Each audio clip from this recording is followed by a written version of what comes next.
Balikan po natin itong balitang ito na sa gitna ng pag-usad ng reklamo niya laban sa mga dati niyang amo. May magandang balitang natanggap si Bonita Baran mula sa kanyang pinakahuling medical check-up.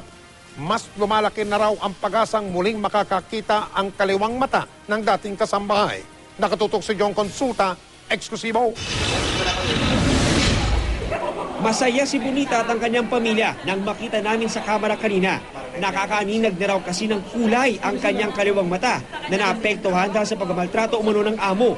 Kung dati, puro anino lang ang kanyang nakikita. Ngayon, nasasagot na ng tama ni Bonita ang tanong kung anong kulay ng iba't ibang bagay na inaharap sa kanya. Anong kulay ito, Bonita?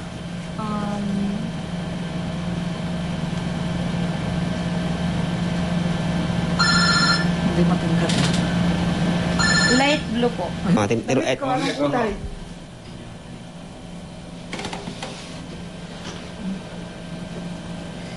Same. Oh. Yellow. Gumagaan po yung pakiramdam po namin. Medyo nakaka-improve na din po ako. Kaya masaya po ako. Mga taong nagdadasal din po sa akin, sana po tulungan po nila ako, sana po makakita din po talaga ako. Natutuwa rin ang mga magulang ni Bonita sa pag-asang muli pa siyang makakita.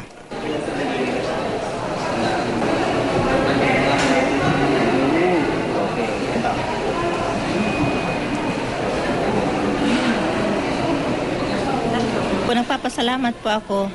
Nagaan po yung puso ko na nakakita si Bonita ng mga colored po, white, blue, tsaka liwanag ng nakikita niya, tsaka black. Yung kanyang medical needs assured na matutulungan ko siya. And even I can help the sister na magkaroon ng avail ng scholarship. Handa hong para gumanda pang buhay ni Bonita. Para hindi siya mawalan ng pag-asa. Tinuring kita na parang kapatid. Mata ko. Nanindigan pa rin si Bonita. Tuloy ang reklamo laban sa mag-asawang Marzan. Ang masakit daw kasi, nagsisinungaling pa umano ang dating amo at idinawit pa ang kanyang mga magulang. Sinungaling po sila sa lahat po nilang sinasabi po nila. Ayon sa mga abogado ni Bonita, di bababa sa 10 ang hawak na nilang testigo na magdidiin sa ginawang pagmamaltrato ng mga Marzan kay Bonita.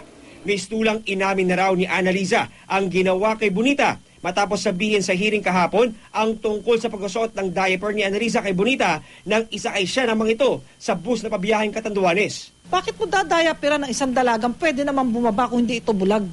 Pwede bumaba pag hinto ng bus para maki-toilet o makapalikuran o kumain, magmerienda, saka sasakay uli sa bus. Kung hindi bulag na si Bonita nun. So, tama na ang kasinungalingan. Tapusin na natin to dahil dapat gumulong na ang katotohanan at katarungan.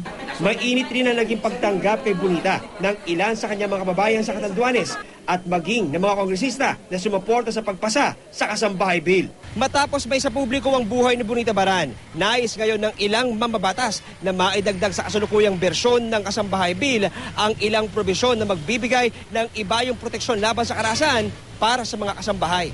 Kasi nakafocus lang yung Kasambahay Bill mas sa sahod tsaka sa mga benepisyo ng ating kasambahay. So kahit na ito ay pasado na on third reading dito sa Kongreso, tingin ko pwede pang at dapat habulin pa natin sa Bicameral Conference Committee. Malungkot man na ito ay nangyari, pero palagay ko may plano ang Panginoon kung bakit ito ay nangyari dahil naniniwala ako that you will champion the causes of the kasambahay. Ikaw ang magiging tagapagsalita nila sa mga susunod na panahon. John Consulta, nakatutok, 24 oras.